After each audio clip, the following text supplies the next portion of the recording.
Lecture 6, Components to a Criminal Offense. Definition of a crime. Okay, so the definition of a crime is any act done in violation of those duties which an individual owes the community or for the breach of which the law has provided that the offender shall make satisfaction to the public. Well, let's break that down to California, and that's covered under Penal Code Section 15. PC 15 California Penal Code definition of the crime is as follows.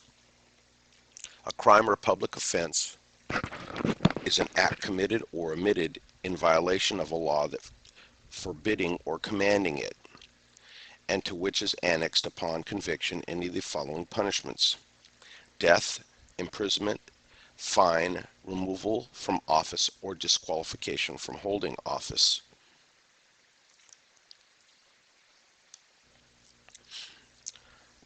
This basically means that any of the crimes in California will have one of these 5 punishments.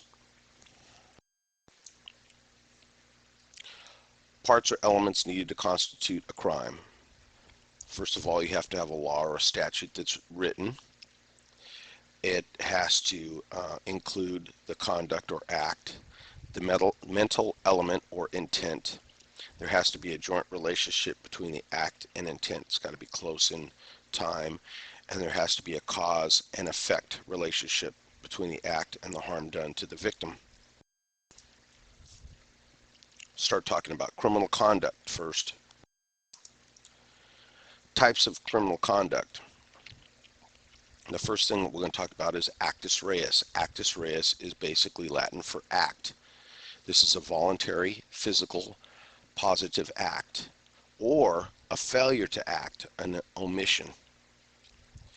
When you go to the doctors and the doctor gives you a prescription, they prescribe medicine to you.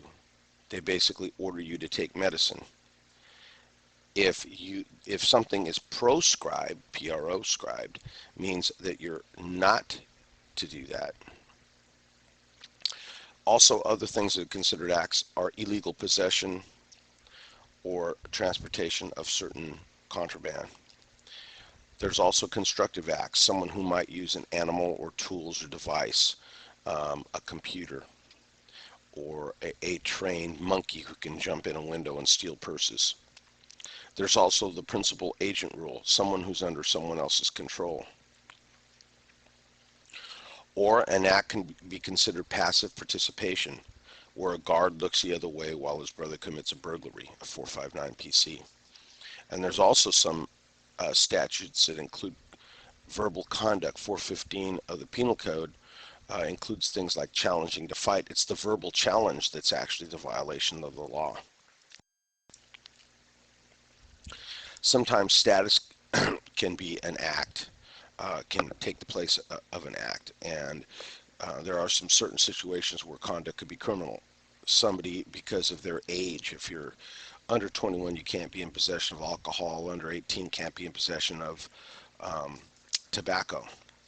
Or a blood relationship, someone who has a sexual relationship who are, let's say, a grandparent and grandchild, that would be incest. Or it could be a situation where if a person is married to another, you can't have a statutory rape. And that's usually handled under what we call a status offender. It's their age or the situation that makes it a crime. Unconstitutional status acts. Vagrancy. You cannot be jailed for being homeless, or obviously we'd have a lot of people in jail. Addiction to a drug is not a crime, only the possession. And non-citizens before 1972 couldn't be in possession of firearms. But the Constitution basically says inhabitants, somebody who's legally here, can be in possession of a firearm. Before that, it used to be a felony. So we've covered acts or conduct. We're going to cover the mental element, which is called mens rea. Mens rea, or mens rea, is Latin for the guilty mind. we're going to look at 4 types of intent, or basically criminal intent, criminal negligence, recklessness, and presumed knowledge, and I'll break all these down. Types of criminal intent. First is general intent. The manner of the crime will tend to show the intent. In other words, you're driving down the street and you're doing 42 miles an hour and a 35 mile an hour speed limit, and you're not paying attention to the traffic conditions, and you're flowing along with traffic. You don't think that you're violating the law. You get pulled over, you get caught on radar. Of course, you say, officer, I didn't have any intent to speed. However, because you did it, your actions show your intent.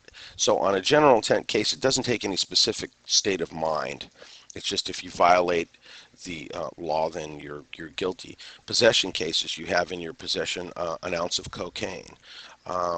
Simply having it with you was enough to show the general intent for the possession. You don't need to have any specific state of mind. Now, if you get caught with things like scales and bindles and packaging material and things to cut the cocaine, that shows a specific state of mind, and that would probably be possession with intent to sell, with intent to.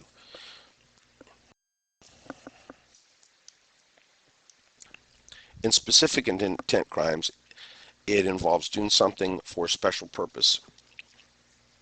The definition of theft, part of it is, you see in parentheses, intent to permanently deprive. In burglary, it's entering a building with intent to commit a theft or other felony. So when you see the words intent to, or with intent to, or for the purposes of, those sorts of words will let you know immediately that that statute is a specific intent crime. You need to know this for testing purposes. Transferred intent, also known as constructive intent. Billy intends to shoot Ed. He misses and hits Sally. His intent shifts to Sally even though he meant her no harm. In a case called the Whitfield case, the court found the suspect was responsible for murder of his rape victim even though the killing was done without malice. And that's part of the felony murder rule. So if you have intent to rape somebody, which is a felony, and they die as a result, the intent transfers over. The intent from the felony rape transfers to the felony homicide. Transferred intent over a period of time. A couple of cases, these are quite old. Jackson versus Commonwealth, 1898. 2 men poison a woman with intent to kill her. She doesn't die but goes in a coma. They behead what they think is a dead person the next day, killing her. Their defense was that their intent to kill didn't exist when they cut her head off because they had a dead person. And the court ruled that no, that's not going to work as a defense, that the intent continued from the initial poisoning. Criminal intent does not transfer backwards. It can be used as circumstantial evidence to show there was criminal intent in a later act, but it can't be transferred backwards in time. Malice. Okay, these are some definitions you need to know. In an arson case or second-degree murder or assault with a great bodily injury, there has to be show a wickedness, a disposition for doing wrong, a diabolical heart, regardless of social duty, or fatally bent on mischief, someone who means to cause injury to someone else.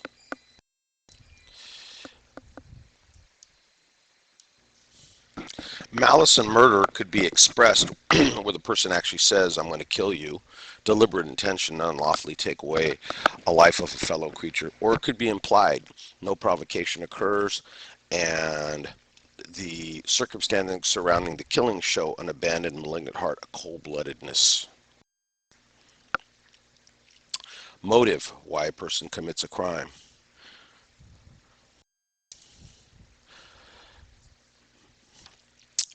Motive doesn't have to be proven to get a conviction. It could be circumstantial evidence. In other words, someone kills another person and they're the beneficiary on a life policy.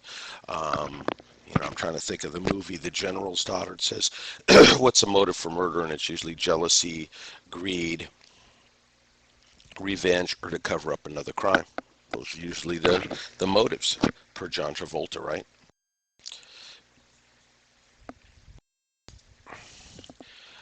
The next area we'll look at is criminal negligence and recklessness.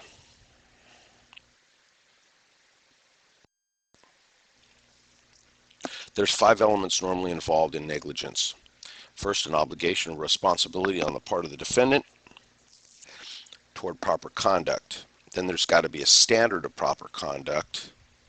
Then a breach or violation of a standard. Then there's got to be a chain of causation. In other words, a connection between the negligence and the final criminal outcome. And lastly, some harm or injury has to result from the negligence. Elements involved in an obligation.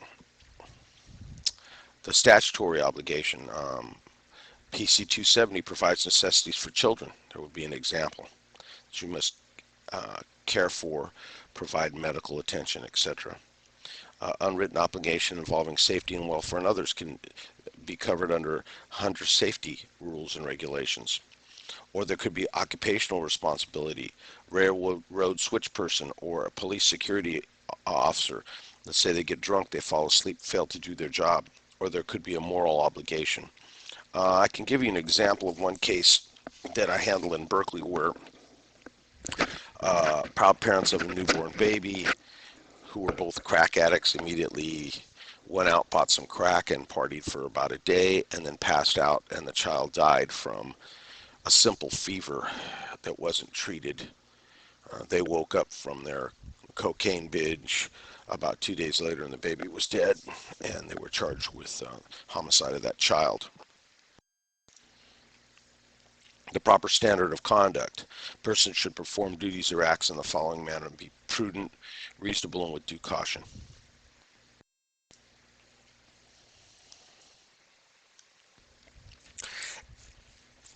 If there's a breach of the or a violation of a standard of conduct, usually a jury is going to decide if the person violated the standard. So once a standard of conduct is established, the jury will decide if they violated it. In order to place negligence, to use negligence to replace criminal intent, the act or failure to act must be reckless or indifferent to consequences. Person is intoxicated and they're driving faster than they should be, and they're doing things that really up the chances of them wrecking the car, and they crash the car and kill the passenger of the car. Abilities of the defendant. Must be shown the defendant had the ability to perform the required duty. Otherwise, they can't be held liable. In other words, a person had to be able to do whatever the standard was, and we'll give you some examples in just a second. There must be a connection between the causation between the act and the final result. So, you have the original act, you have the connection, and the end or final result, the damage or the harm that's caused. You got it. California classifications of negligence. You have ordinary negligence, failure to stop at a stop sign causing an accident. We have gross negligence, which is speeding while drunk, drag racing, drunk and shooting a gun. Rules on negligence can't be attributed to crimes of specific intent because you have to have a specific state of mind. Can be present in an otherwise lawful act, like a licensed driver observing the speed limit but not alert to traffic or pedestrians. Could be a failure to perform a legal act, to stop at a stop sign or drive on the right side of the road. Or can be exposing others to danger due to recklessness. Examples of negligence using the 5 elements. Okay, so here we go. The obligation is that Harry works for the city of Alameda and operates the High Street Drawbridge. I don't know if you know where that is, off of 880. He's supposed to open the bridge when the ship approaches to prevent a collision with the bridge. Then the standard of proper care. The bridge is supposed to be open when a ship gets within a quarter of a mile of it. Talk about recklessness now. So, here's the breach of standard. Joey gets drunk and falls asleep. A ship approaches the bridge and Joey doesn't open the drawbridge. The chain of causation is that the ship collides with the bridge, and the injury or harm is that two crew members are killed. This is all as a result of the breach of the standard, Joey getting drunk and falling asleep. Bottom line, suspect knows there's a risk to their actions and disregards and engages in the behavior anyway. Now, the following slide, basically starting from the left, it shows no criminal activity, and as you move up each step, you can see that you start to get a higher level of responsibility based on the misconduct. So from the left, non-criminal normal conduct, no criminal activity. Next is strict liability, which we'll talk about a little bit. Presumed knowledge but not acted on. Then negligence, slight deviation from expected or required behavior, say speeding, and no awareness of consequences.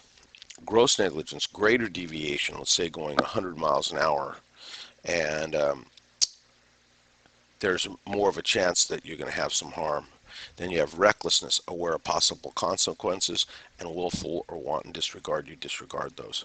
And last, expressed intent, criminal intent based on conduct. Presumed knowledge offenses. We have what's called strict liability crimes, sometimes called absolute liability crimes. Not many of these crimes are on the book, and the thing you need to realize is the U.S. Constitution doesn't say anything about having to have act and intent. This is something that's come along with common law. Characteristics of strict liability crimes. Usually they meet a public need. For instance, parking tickets. You have a vehicle that's registered to you, you're responsible for any parking tickets that come from that vehicle. You lend the car to your cousin, he drives around and he gets 20 parking tickets, you're responsible for those tickets. So there's no intent on your part to even park in the unlawful parking areas, but it's your responsibility. When you take the registration on the vehicle, you assume the liability. They're not really crimes, although they're prosecuted as such. Usually the penalties are light. They're usually fines. At one time, parking tickets actually could get you arrested and you could do jail time. Nowadays, it's more administrative. You can't get your driver's license. You can't get your registration. Your car can be towed after you have 5 parking tickets and you can't get the car back. It could be lien sailed. A great amount of time and expense are spared. Most people know the offenses and many pertain to occupations. Most are mala prohibita crimes. We'll talk about some other strict liability areas.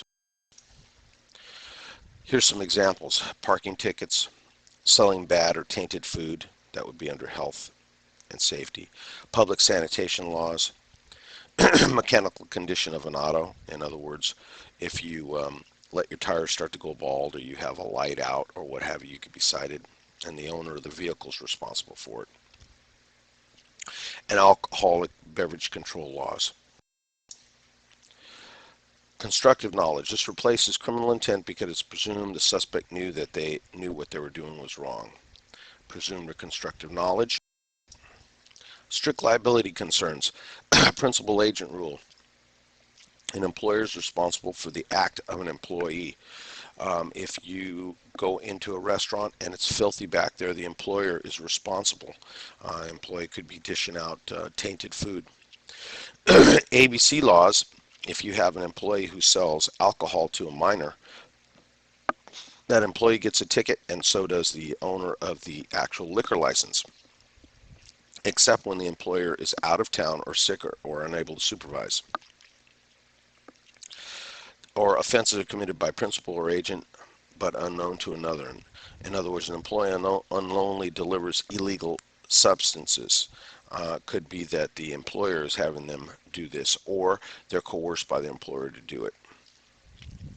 Then they can't be held responsible. The employer would be.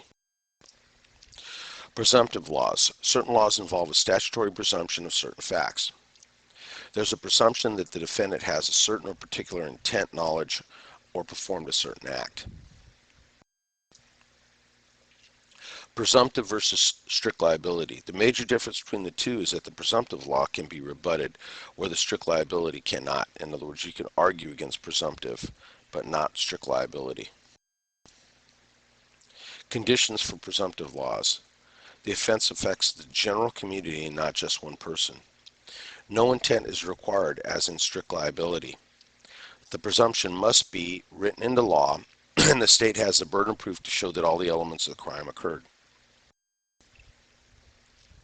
Examples of presumptive laws. Possession of a firearm with serial numbers removed presumes the person in possession of the firearm removed the serial numbers. Because presumptive laws are refutable, or in other words, you can argue against them, the defendant could produce evidence to a jury that would prove he didn't remove the serial numbers. California laws involving theft state that if an employer hires a new employee without telling him that the employer currently owes back wages to current employees, and if that employer fails to pay the new employee wages, it's presumed the employer meant to defraud the new employee. Act and intent.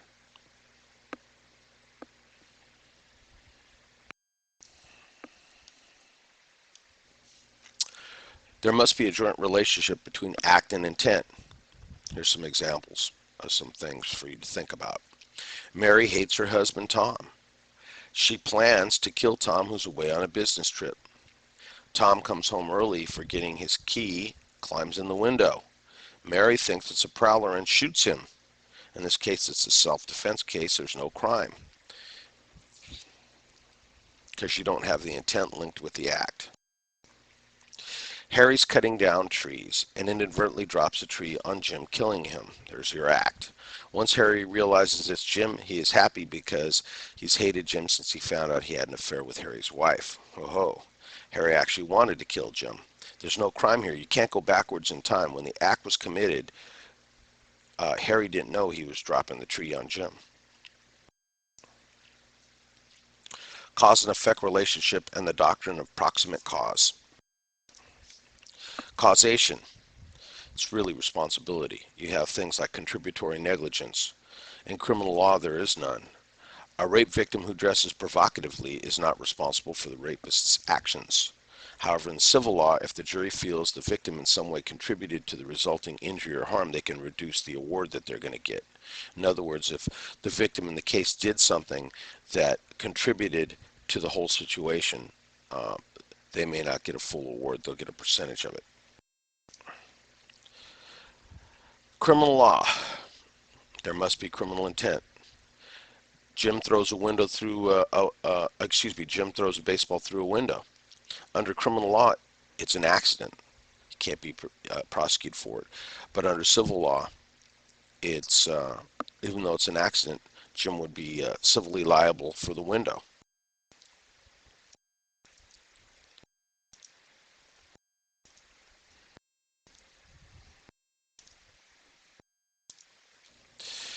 Criminal negligence versus ordinary negligence.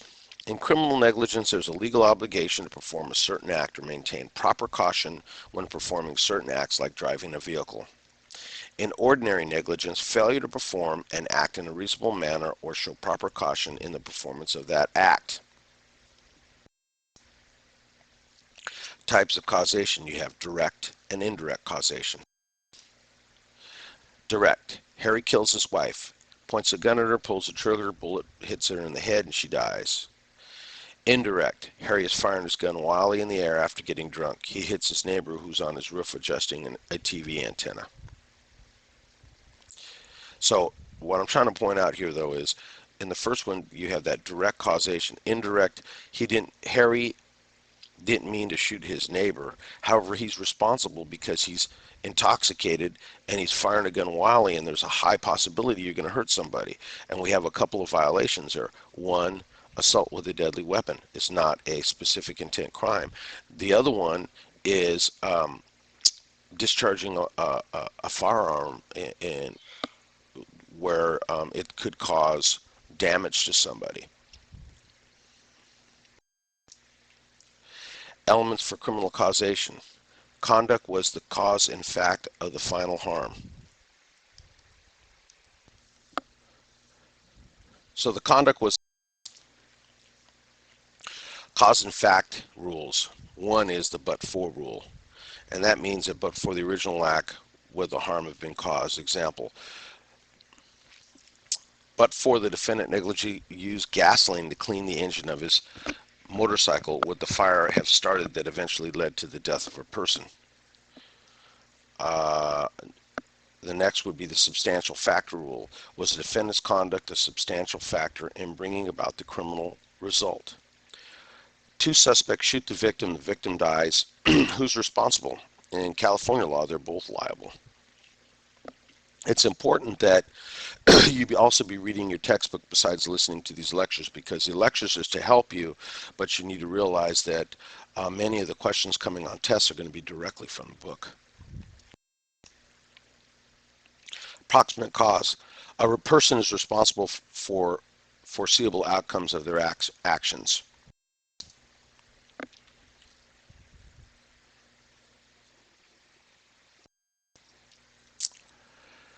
Rules under direct causation. First of all, unknown circumstances must be accepted. If you hit somebody and they have a heart attack, their bad heart is no excuse. You must take them as you get them when you commit the act. Or different acts of a common purpose, or effects of contributing acts by the victim are no defense. Suspect bleeds out because they locked themselves in a bathroom after they're shot by you, where normally they probably would have lived. Or post actus, meaning after the fact, the suspect dies of an infection from a non-lethal wound. Causes where contributing factors are not accepted in proving responsibility. Intervening acts that are independent of the original acts. Defendant commits the original act with criminal intent. Later, a second person with no criminal intent commits another act which increases the severity of the victim's condition. Maybe they're trying to assist them and they actually harm them because they really don't know first aid. Accidental acts may be cause for civil action, but no criminal action because there's no criminal intent.